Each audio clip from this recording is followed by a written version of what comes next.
gospel has done in people's lives, and how a living personal relationship with Jesus Christ it just changes everything. And it doesn't matter how great your life is, how terrible your life is, the things you've been through. The story of Jesus Christ is a story of redemption in our lives, and He takes everything, the good, the bad, the ugly, and just makes something next level about it. And so today's guest is a worship leader and a singer, and we're going to hear a little bit of music as we exit, so stick around for the end of that. And his name is Key Aaron, and he's got an interesting story, and so we're going to jump right into it and just see what God does in someone's life. And I hope this will encourage you today, and you'll want to share it with other people. Key Aaron, how you doing, man? I'm doing well, Randy. Thank you so much for having me today. Oh, no, it's great to have you. Now, I should tell people that you are the worship leader at Faith Family Church in Baytown. This is their website right here, myfaithfamily.org. That's the pastor's. So he's out there leading worship, been leading worship for quite a while, and singing and just loving Jesus. So let's start with some of the music. Why do you do what you do? Yeah, music was really an outlet for me. Not only an outlet for me to be creative, but it was actually kind of like what drew me to the Lord, and where I met the Lord, like kind of in that space. And it really helps me, I guess, express myself in a really cool way that I couldn't do by just speaking, or couldn't do anything else. You know, it's kind of like my place to express who I am and my gratefulness, my gratitude, even to the Lord in that space. And that's kind of what I use to give back, you know, what He gave me. You know, I sing, and I really am grateful that I have a gift to give back to Him. Yeah. Now, your accent does not give away anything at all. You sound like a good old American. But you've spent time outside the U.S. Tell us a little bit about your growing up and some of your experiences. Yeah. So even that, you know, I'm Trinidadian. My family's from Trinidad, and I was raised there about 8.5 years. Was there for quite some time. My family's from there, so you know, music is we're all around music, all around culture. Of course, food, that is the staple for every family. And really grew up there. I went to school there, which was really different than being here in the U.S. Yeah. And, I had a strong accent at one point. You know, that's we're right there in the Caribbean, and raised with my great grandmother, who is Venezuelan. So there was in the house we spoke English, we also spoke Spanish, and it was like Trinidad. It's like a broken English, so just really strong accent, but really friendly and welcoming culture as well. Yeah. What was that like? Because if I understand correctly, there were it wasn't always pleasant in the home for you. No, so that for me, it was definitely, I didn't grow up with mom and dad. That was that was a tough battle for me. Yeah. However, having my great grandmother raise me, she was there for us, and she taught us a lot of values and taught us, to serve the Lord, taught us to really just dive deep even in relationship and get to know people and appreciate the little things. We drank rainwater, we fished, Yeah. we had fresh bread each and every day and tea, and I really learned to find amazing things in small things. Find amazing things in the small things. Yeah. Oh man, gratefulness is one of the keys to happiness. If you're not grateful for what you do have, you will never be happy. So how'd you get to Texas? So after I was about almost 9 years old, and mom had gotten to a point where she was ready to, she was in a situation where she could, raise us, and come back home. And my sister and I have a younger sister. She's 1 year younger than I am. She'd swear that she's older than I am. I don't understand that at all. Oh, that's twins, one of the two. And so we moved back, and that was great. Being able to see my American side of the family again, and come back home and just really enjoy and encounter school here.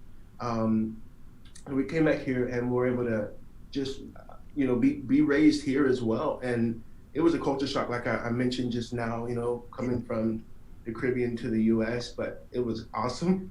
I discovered McDonald's. I discovered that there was actually more than just kind of what we saw.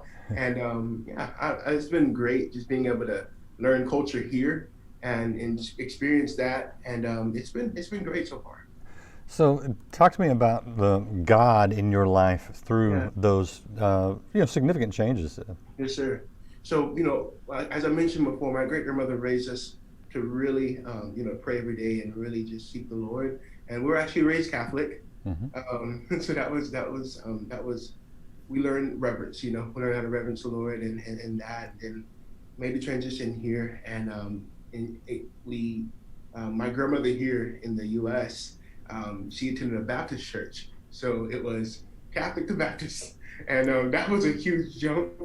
I'm guessing the Baptists tried to get you saved because they assumed you weren't if you were right Catholic. away, right away. It was like before you do anything else, and so that jump was definitely one that it was great as well. We learned how to read the Word of God and how to just really value that. And that was our punishment as well. Like, when you get in trouble, you're going to be tortured. And that was kind of what we got when we got here.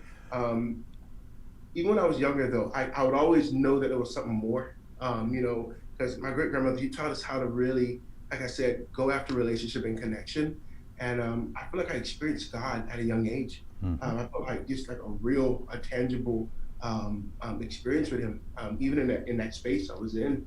And so I never felt like alone. I never felt like, I was kind of just like, there were times where I felt like, you have as a kid feeling rejected or abandoned, right? You have moments of that, but that wasn't a reality. That wasn't real. It was like, God was always saying, no, like, you are loved, you're known and seen. Wow. And even when I made that transition here, it was cool to actually go to church with people my age at the time.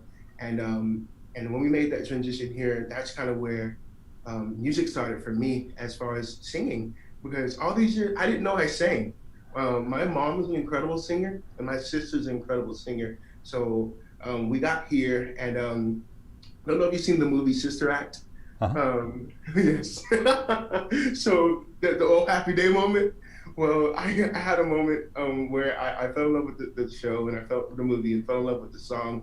Ended up singing it in the shower, and one day my mom was like, "You sing?"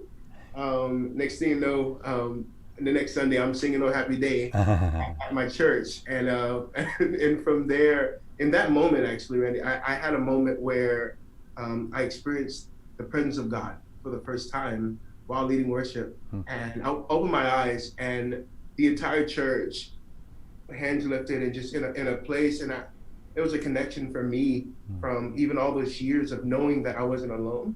But like in that moment, I knew, man, this is he's been singing over me all my life. And I was at this time I was 11 years old, and I didn't express it as I'm expressing it now, but I knew there was something more happening in that moment.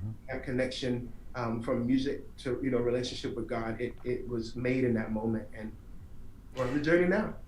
So this is a little unusual, frankly, that someone who has not been raised by their parents, and I understand your grandmother or great grandmother played a very important role, and I don't want to downplay that, but I mean, you think of the people that grew up in normal families that still face the feeling of being alone, and anyone who's not necessarily with their parents. I mean, I'm an adoptee, and adoptees struggle with this, but I never did. The feeling of abandonment is very real, and what they tend to do is they project that on God and feel like God's abandoned me too. Sure. And I never felt that way, so I'm kind of where you're at. But what do you think it was? Why did that sense that God was always with you? It's kind of a dumb question because God promises He will be with us, but I'm trying to figure out if there's a way to express it so that those who feel alone and feel abandoned will realize that no matter where you're at, God doesn't want to be. He's not hiding from you. He wants to reveal Himself to you, even in the little things like you talk about. And I think you get what I'm saying, but how do you see it? I would say, I think that right there, I never. So that's such a good question. That's such a good question. Yeah. I think I think it was the fact that I never lacked. Like I had a moment where I realized that everything I always needed was there. You know? Okay, I just want to point out, this is, as a child, you're drinking rainwater. Yeah, And Trinidad is not a wealthy yeah, island. I mean, sure, the tourist places are great, but yeah, anybody who's been around the Caribbean, you see that it's not yeah, outside the hotel areas. yeah. It's typically not luxurious. I'm guessing you saw God in small things. You saw God. Did you see God in nature? Did you see God in other people? Where all was this I sense of God did. coming from? I did. It was the fact that I enjoyed the bread. Mm. I enjoyed the bread every night. I Mm. enjoyed the hot chocolate. I look forward to those moments. I look forward to those moments where I could pick a mango from the tree and it'd be so good. I had those. We had an avocado tree right there in the front yard, and we had avocado for breakfast, lunch, and dinner. And some people would get tired of it, but I love avocado. I had avocado last night for dinner with my meal. Those moments where I just had a moment where it meant so much because I saw my grandmother give me all that she had, and didn't withhold nothing from me. And in that moment, I felt the love of God for the first time, I guess, from an external standpoint and an internal standpoint as well, right? And he didn't withhold nothing in that moment. And that correlation, I guess, from what was given to me from my great grandmother, from my sister, who was like, she'll lock arms with me, and we'll go through life. Now we feel like we can go through anything together. Um, Even some of the stuff we'll talk about today, my story, she's been a rock for me, and I think I saw it in that demonstrated through her. And there are moments where I realized he was giving me his love through her and through the people around me. And and in that moment, he was showing me like, I've been here this entire time, and it was an unfamiliar familiarity in his presence, and it clicked for me. I love that, an unfamiliar familiarity. I want people so badly to see that, and it's so hard sometimes. People just say, I've searched for God, I can't find any evidence of God, and it breaks my heart because I'm like you. It's like he's there in the goodness of so many small things. Yeah.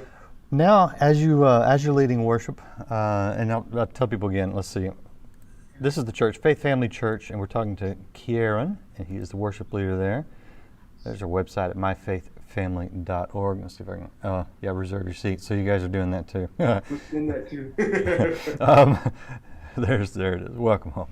All right, and there you are on stage on the homepage right there. As you transitioned into worship and leading worship, what do you see? What do you see going on in the lives of people that come in and experience God the way you have? People are hungry for it. I think people are realizing that, and I don't even know if they're realizing, but they're looking for it. That we were created to be close to the Father. We were created to have just communion with Him, and to be loved by Him, but to love Him. And I think without that we're empty. Without that we're thirsty. And I think when us as worship leaders, we get the opportunity to create a space where the invitation is there, and it allows people to experience Jesus one-on-one. And I think that is what we're looking for. We're looking for hope. People are looking for answers. People are looking for clarity, looking for purpose, looking for just a reason to live.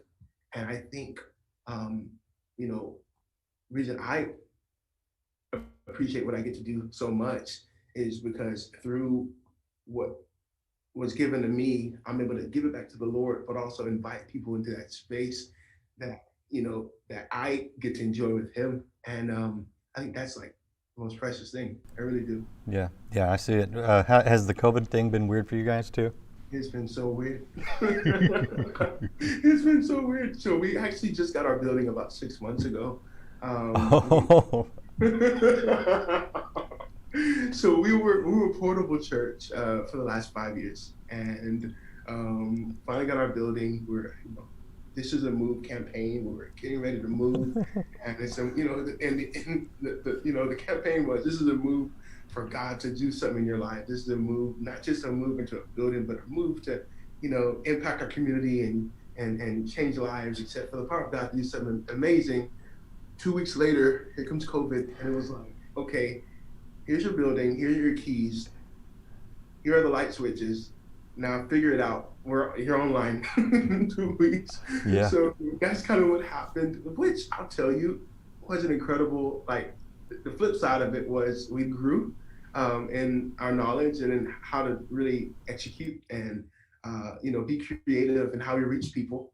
And our teams got closer, and we just really got in the trenches and, made it happen. And now we have smoother processes and systems, and, it's a really cool experience now. Yeah, what kind of impact have you guys had in the community there in Baytown? Oh man, so we've been able to do food drives every Wednesday. We've been Nice. able to do just we've been able to encourage our church to do small acts of kindness. And we have a campaign right now called Be the Light, and anything from, of course, pay it forward, anything from tipping your waiter a little bit more, anything, baking your neighbor cookies, or sending someone food, or writing someone a card, or calling someone that you haven't talked to in a long time. We've been able to go out and give gift cards, even while things were really hot, and provide gift cards for people at Walmart's and HEBs, and pay for groceries and pay for people's laundry, as they're at the laundry mats and things like that. Just really wanting to give back to our community. You know what? I've seen a lot of churches doing that during this time, and I just pray to God that we never stop, because I Yeah, think that's yeah, more powerful than we agreed, realize, those small agreed. acts of kindness. Yes, sir. Yes, sir.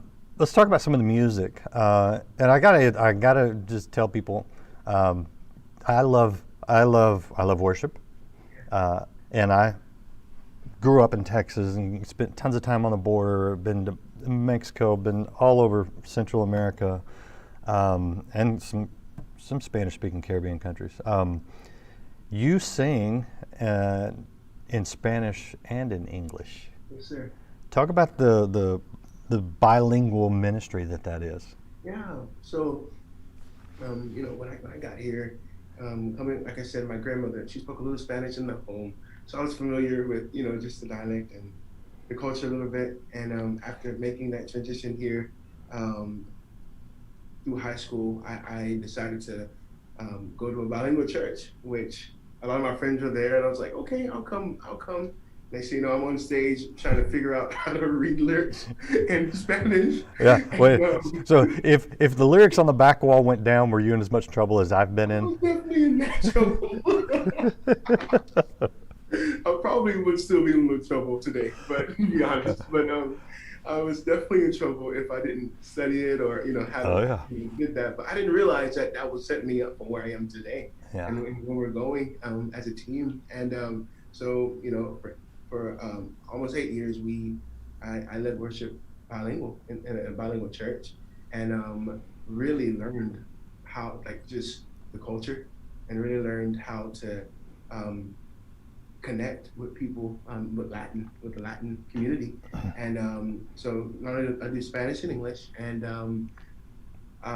for the last in 2012, I started writing music, and then 2 years after, we started translating it in Spanish as well, because I just realized that there's such a connection there, and I wanted to, like, the response that we were getting from our music was, man, it's blessing me, and it's connecting with me, and I want to do that for my Spanish speaking family as well. Mhm. So I decided to start translating it, and that was special because God started opening doors to be able to do that a little bit more, Mhm. and connect with some artists that are doing it on a really amazing scale, and that was Yeah. cool. I was like, okay, Yeah. now this is fun. So that's kind of what happened at that point, and So I want to tie some of this together, and I gave Karen no warning that I was going to even broach this topic because I didn't know I was. But we've got a gentleman who's he's from Trinidad, so technically not from the United States, but he's about as American as you get these days. But he's black, as you can tell. His pastors right now are white, if you saw their picture. He sings in Spanish. He's got a grandmother from Venezuela. This is, to me, I look at someone like you, and I said, this is exactly what the gospel says. It's about bringing all ethnicities together, about crossing the cultures and still relating with something bigger, which is the kingdom of God, where everyone's welcome, everyone's invited. There is no hierarchy. We are all one. There's not these divisions that I know you're not blind to in our country today. No, you can't turn on the news or in a big city like Houston or Dallas. Sometimes you can't even drive down the street without seeing that we have serious racial, cultural, whatever issues going on right now. What do you see when you just look at your whatever color and language and cultural background, and you see them as brothers and sisters in Christ? Yeah. What do you think when you see all the strife in our country? I think people are missing it. That's one thing that, when things really started getting, this summer, just really broadcasted on a whole nother level and highlighted. One thing I brought, we had a staff meeting, and I got the opportunity to speak into our team. And one thing that I mentioned was, when we have a potluck, I get so excited, first of all, because everyone has something different to bring to the table, and everyone has something good to bring to the table. So if we looked at life as a potluck, where it's going to be a party, it's going to be a good time, there's going to be so many different cultures and backgrounds, and good food and music and the whole 9 yards, we would do life so much better. We would love each other so much better, not just for what you can bring, but for who you are. Let the things that make us different, bring us together versus divide us. And that's the heart of, that's what I want to live with and run with. And so when I look at the news, and when I look, to my left and to my right, and I see so much division, I think, man, the love of God is lacking in that space. And it saddens me and it breaks my heart, but it also inspires me even the more to do what I get to do.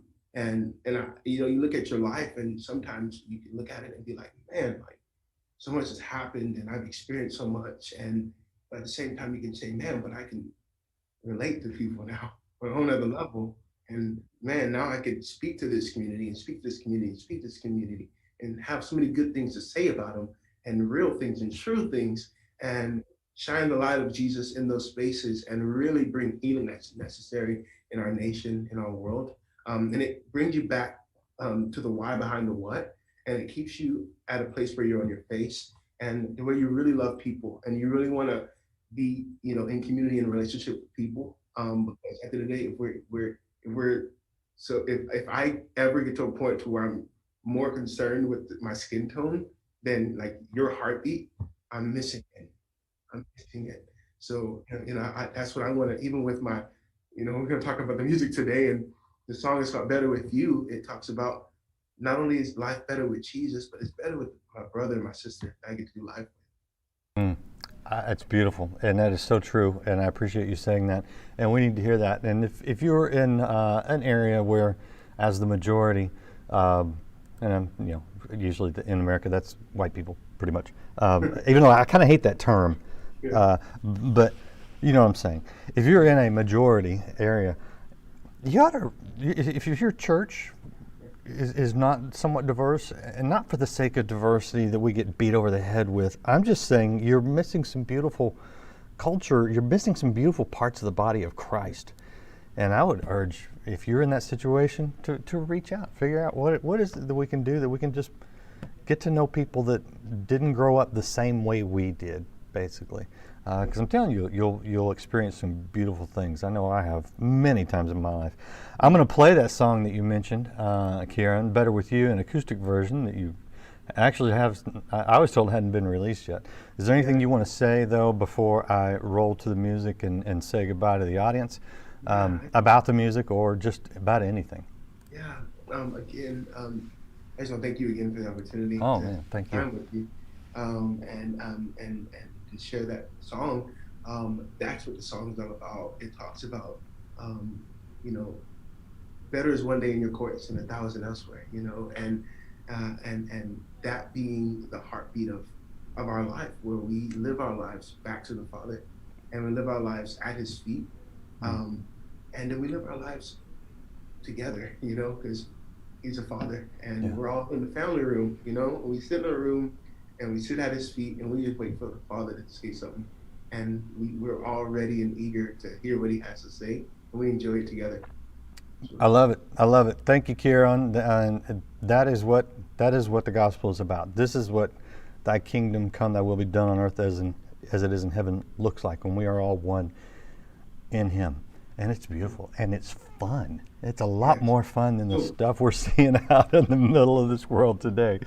So look for his music. You'll see how to spell it here in a second when I cut to the music. Kieran and you guys, as we enjoy this music, have a great weekend. We'll see you next week. More fabulous interviews lined up here on Life Today Live. Thanks again, Kieran. And let's see if I can make this music work where you guys can hear it.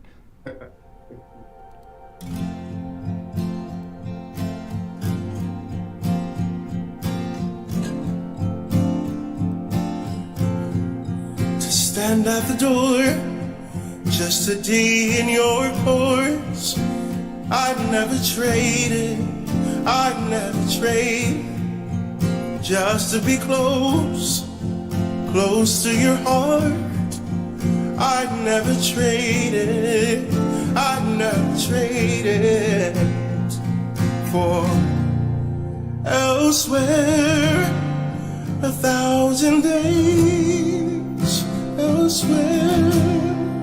When I'm with you, it's better.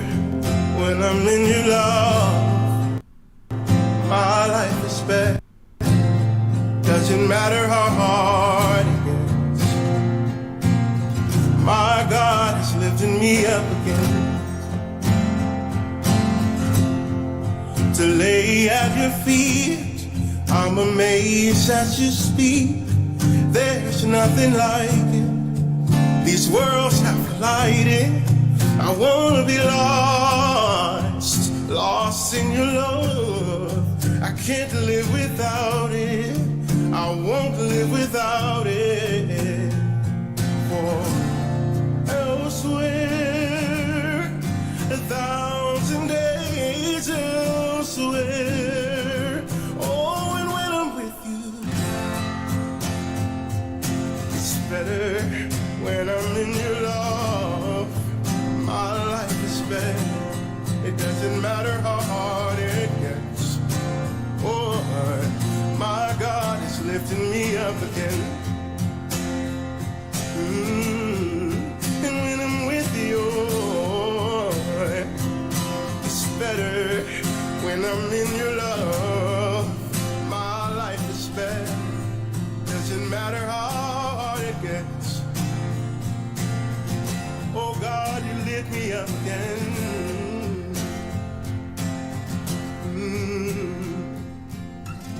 Life isn't easy, but it's so much better with you. Life isn't easy, no, but it's so much better with you. Life isn't easy, but it's so much better with you.